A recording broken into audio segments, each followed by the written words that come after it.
Hello everyone, welcome to Aryan's Guru. I hope you all are doing well. Let's start the Hindu editorial analysis. So the first editorial is language lessons. The obsession with Hindi is diversion from the needs of school education. So basically context क्या है और exam relevance क्या editorial की. So topic intersection, Indian polity, JS2, education policy, then federalism and cultural diversity. Next relevance क्या है? So language policy debate जो link करता है नेशनल इंटीग्रेशन से, लिंग्विस्टिक राइट से एंड एजुकेशन क्वालिटी से, तो सबके सब जो है कॉमन यूपीएससी मेन थीम्स हैं. ट्रिगर क्या है? जो तमिलनाडु एंड कर्नाटक जो है आपके पास रीअसर्ट कर रहे हैं टू लैंग्वेज फार्मूला को in contrast to the national education policy 2020 3 language formula. So constitutional and legal framework article 343 to 351 जो डील करता है official language of union and development of Hindi के साथ. आर्टिकल 2930 जो प्रोटेक्ट करता है लिंग्विस्टिक माइनॉरिटीज़ को और उनके राइट को ताकि कंजर्व कर पाएँ वो अपने लैंग्वेज को, स्क्रिप्ट को और कल्चर को.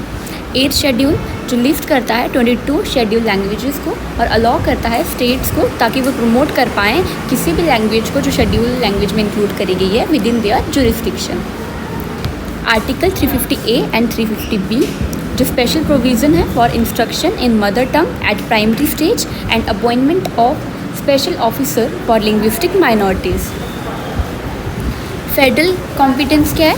So education in concurrent list जिसमें आपके पास स्टेट एंड सेंटर जो है दोनों लेजिस्लेट कर सकते हैं, बट लैंग्वेज जो है एजुकेशन में उसे कॉन्टेस्ट किया जाता है under the culture autonomy.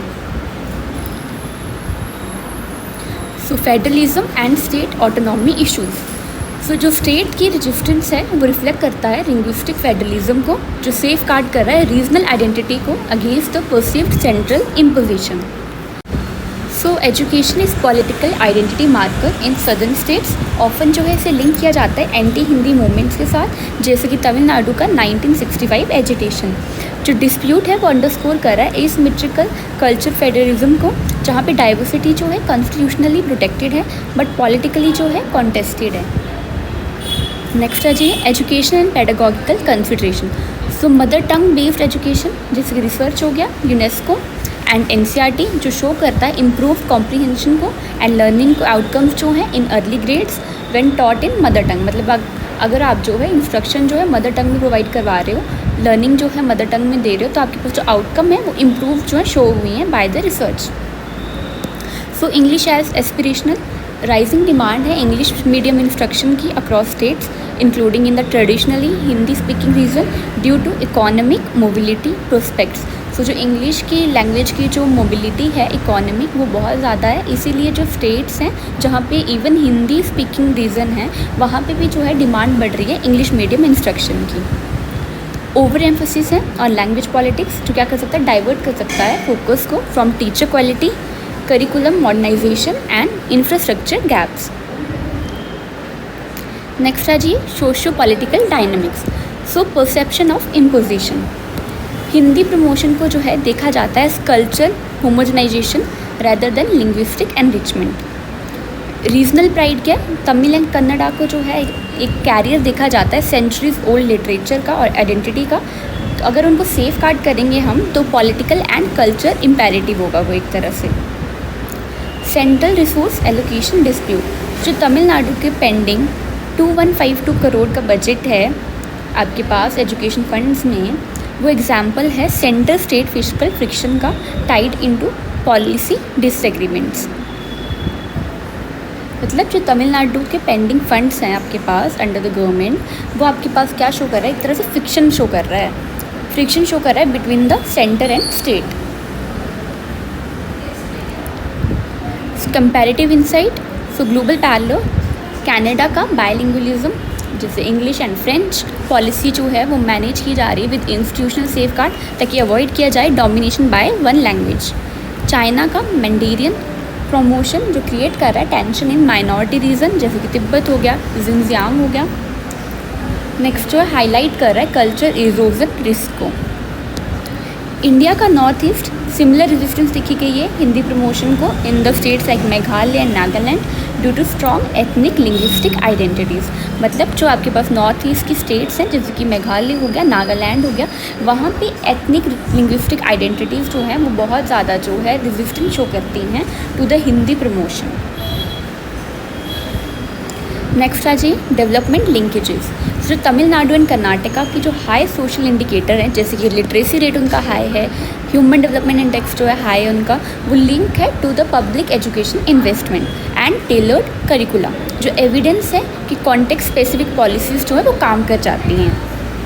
Language policy stability जो है अलाउ करता है स्टेट्स को ताकि वो फोकस करें स्टेम पे, science, tech, engineering and mathematics, digital literacy पे, क्लाइमेट एजुकेशन पे एंड इंक्लूजन पे, जो अलाइन करता है with the sustainable development goal 4 that is quality education. Next आ जाइए पॉलिसी रिकमेंडेशन।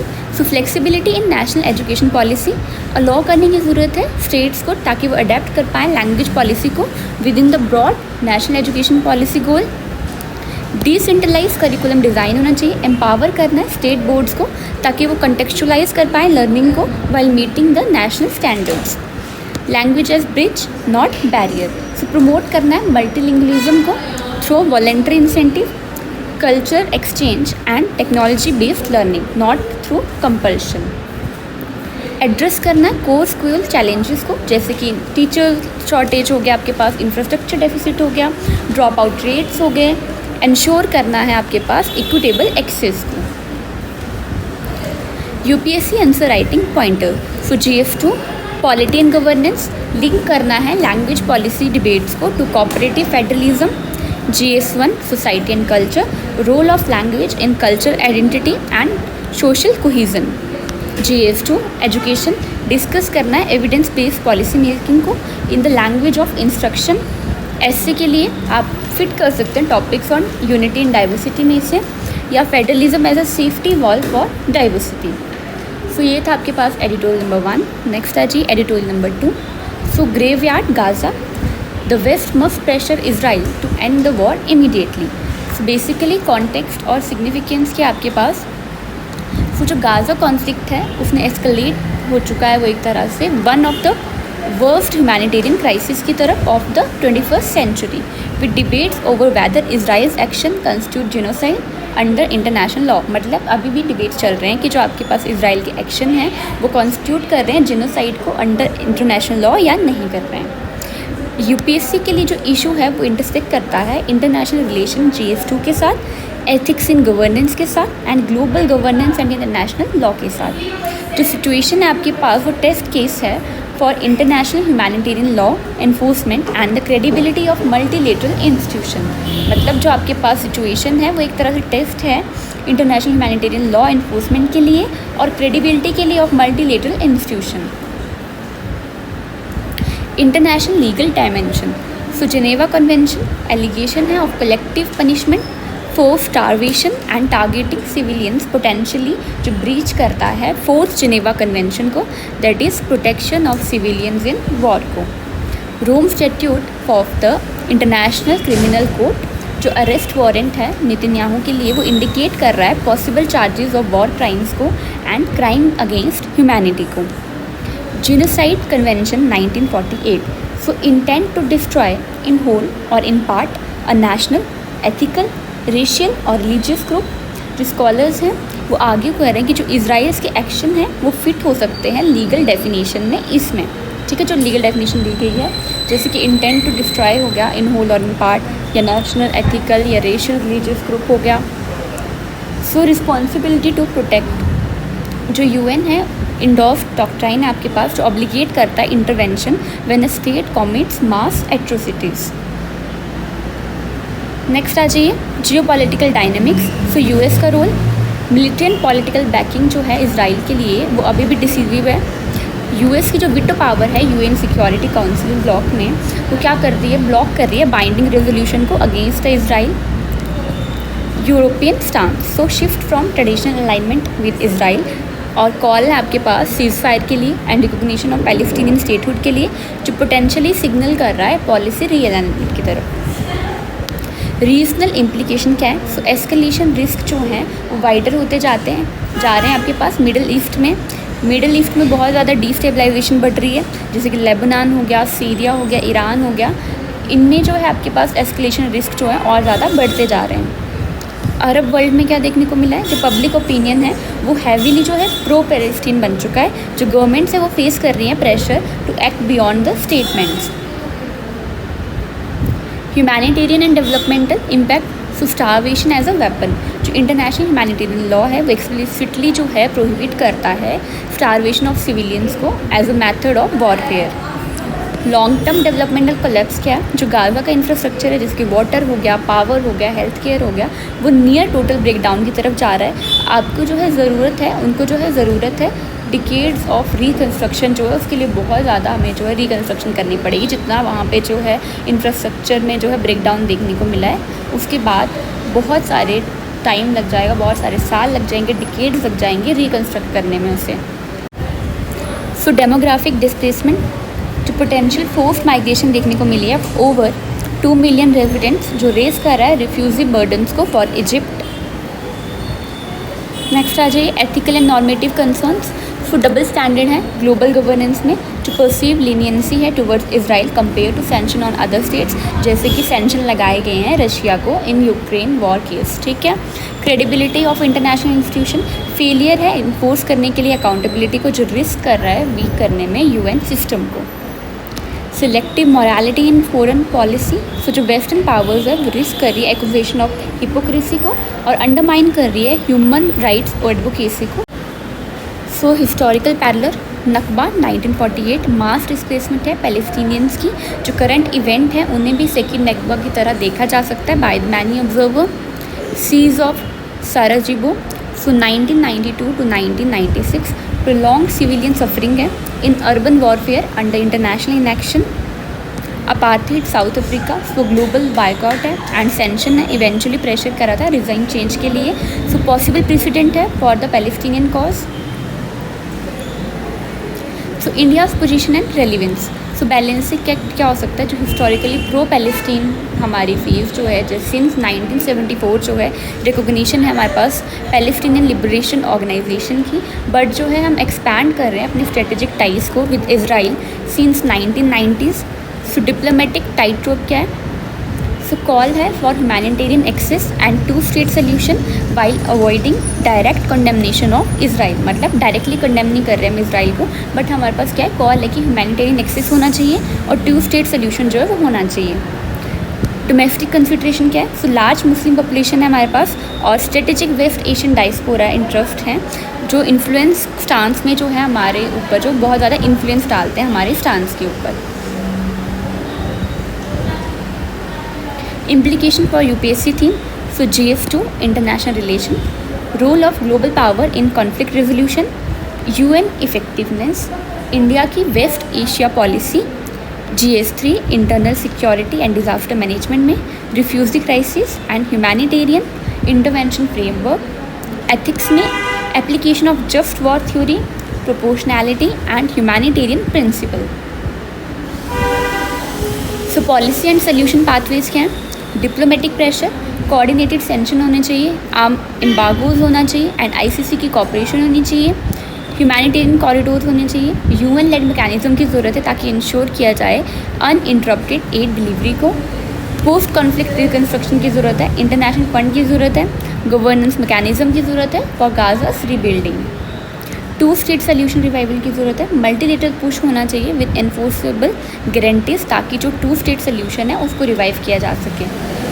ये था एडिटोरियल नंबर 2। नेक्स्ट आ जाइए editorial number 3। So removal of colony from cast link place name in Tamil Nadu. Context क्या है आपके पास एडिटोरियल का और पॉलिसी सिग्निफिकेंस क्या है? सो डिसीजन जो है अनाउंस करा गया on 29 April 2025 by Tamil Nadu CM M.K. Stalin ताकि रिमूव किया जाए कास्ट लिंक प्लेस नेम्स को, specially ending in colony from state records. Targets कौन से हैं? टारगेट करा जा रहा है structural discrimination embedded in administrative nomenclature और एड्रेस किया जा रहा है जो एड्रेस कर रहा है आपके पास सिम्बॉलिक एंड प्रैक्टिकल डायमेंशन को ऑफ कास्ट स्टिग्मा। पार्ट है आपके पास लार्जर कॉन्टिन्यूम का of state led social reform measure in Tamil Nadu जो आपके पास शुरू हुआ था पेरियार के सेल्फ रिस्पेक्ट मूवमेंट से, जस्टिस पार्टी रिफॉर्म से एंड 1978 एमजीआर गवर्नमेंट ऑर्डर से on renaming the states. MGR का मतलब है एमजी रामाचंद्रन, जो आपके पास सीएम रह चुके हैं तमिलनाडु के। उन्होंने जो गवर्नमेंट ऑर्डर पास करा था 1978 में on renaming the states. Next आ जाइए constitutional and legal framework. So article 17 abolition of untouchability, जो प्रोहिबिशन है एक्सटेंड करता है टू इनडायरेक्ट प्रैक्टिसेस, जो रीइंफोर्स करता है कास्ट हायरार्की को। Articles 14 and 15 equality before law, जिसमें आपके पास आता है prohibition of discrimination. Then article 21 protection of dignity as part of the right to life, जो सुप्रीम कोर्ट ने Francis मुलिन versus union territory of Delhi 1981 case में कहा हुआ है। नेक्स्ट आ जी SC/ST prevention of atrocities act 1989, जो क्रिमिनलाइज करता है एक्ट को जो इंसल्ट करते हैं या ह्यूमिलिएट करते हैं बेस्ड ऑन कास्ट, जो आपके पास लिंक करता है कास्ट लिंक्ड प्लेस नेम से, जो आपके पास परपेचुएट कर सकते हैं ह्यूमिलिएशन को। डायरेक्टिव प्रिंसिपल आर्टिकल 38 क्लॉज 2, जो डायरेक्ट करता है स्टेट को ताकि वो मिनिमाइज करे इनइक्वालिटीज़ को in status and opportunities. So next आ जाइए administrative and governance dimension. So address as an identifier, जो कास्ट लिंक लोकेलिटी नेम्स हैं in Aadhaar, ration card, voter IDs, वो क्रिएट करते हैं एवेन्यूज़ को for bias in public service delivery, जैसे कि राशन शॉप बिहेवियर हो गया, लोन सेंक्शंस हो गए, प्राइवेट सेक्टर हायरिंग डिसीजंस हो गए। जो स्टेट रिकॉर्ड्स रिवीजन है, जो लार्ज स्केल कोऑर्डिनेशन है उसकी ज़रूरत है across revenue, postal, police and election departments. Implementation challenge के आपके पास तो चेंजिंग साइनीज़ है, ऑफिशियल गैजेट नोटिफिकेशन होंगे आपके पास, पब्लिक मैप्स होंगे विदाउट कॉजिंग एडमिनिस्ट्रेटिव कन्फ्यूजन। मतलब आपको साइनिंग्स को चेंज ऐसे करना है जो ऑफिशियल गैजेट नोटिफिकेशन होंगे या फिर पब्लिक मैप्स होंगे वो कॉज ना करें एडमिनिस्ट्रेटिव कन्फ्यूज़न को। नेक्स्ट आ जाइए सोशोलॉजिकल इम्पैक्ट पे। सिम्बॉलिक वॉयलेंस है, सो जो लैंग्वेज है वो इम्बेड करती है पावर हायरार्कीज़ को, जो आपके पास डेली लाइफ में रिपीट होता है। ठीक है, नेक्स्ट आ जाइए सोशल कैपिटल इरोजन, जो कास्ट मार्क्ड एड्रेसेस हैं वो एक्सक्लूड कर सकते हैं इंडिविजुअल को from community network, credit access and marriage alliances. Psychological burden क्या है, जो कॉन्स्टेंट रिमाइंडर है आपके पास सोशल लोकेशन का, वो फोस्टर करता है इंटरनलाइज्ड ऑपरेशन को। रीनेमिंग जो है एक सिंबॉलिक रिफॉर्म है, बट ये ट्रिगर भी कर सकता है डिस्कर्सिव चेंज को इन द रूरल माइंड से। सो नेक्स्ट आ जाइए कंपेरेटिव पर्सपेक्टिव पे। सो केरला 2024 सिमिलर रिमूवल्स आपके पास कॉलोनी का for SC/ST habitations. Global parallel कौन से हैं? सो US में removal of racial Slur from place name by US board on geographic names. South Africa में भी रीनेम किया गया था कॉलोनियल और अपार्थिड ईरा लोकेशन को, ताकि रिफ्लेक्ट किया जाए पोस्ट अपार्थिड आइडेंटिटी को। नेक्स्ट आ जाइए क्रिटिकल इवैल्यूएशन। पॉजिटिव क्या है आपके पास? सो रिड्यूस करेगा ऑफिशियल सैंक्शन को to caste identity marker, align करेगा कॉन्स्टिट्यूशनल मोरालिटी के साथ एंड अम्बेडकराइट विजन के साथ, एक्ट करेगा as state endorse symbolic recognition of caste discrimination. Limitations क्या है आपके पास? सो रिस्क है टोकनिज्म का, अगर इसको पेड नहीं करा गया सब्सटेंसिव म्यूजिक के साथ, जैसे कि एजुकेशन हो गई, इकोनॉमिक अपलिफ्टमेंट हो गया, लैंड रिफॉर्म्स हो गया। सो डीप रूटेड प्रेजुडाइस है जो परसिस्ट कर सकता है informally even after official renaming. Need है आपके पास अवेयरनेस कैंपेन्स की, ताकि इंश्योर किया जाए लोकल एक्सेप्टेंस को।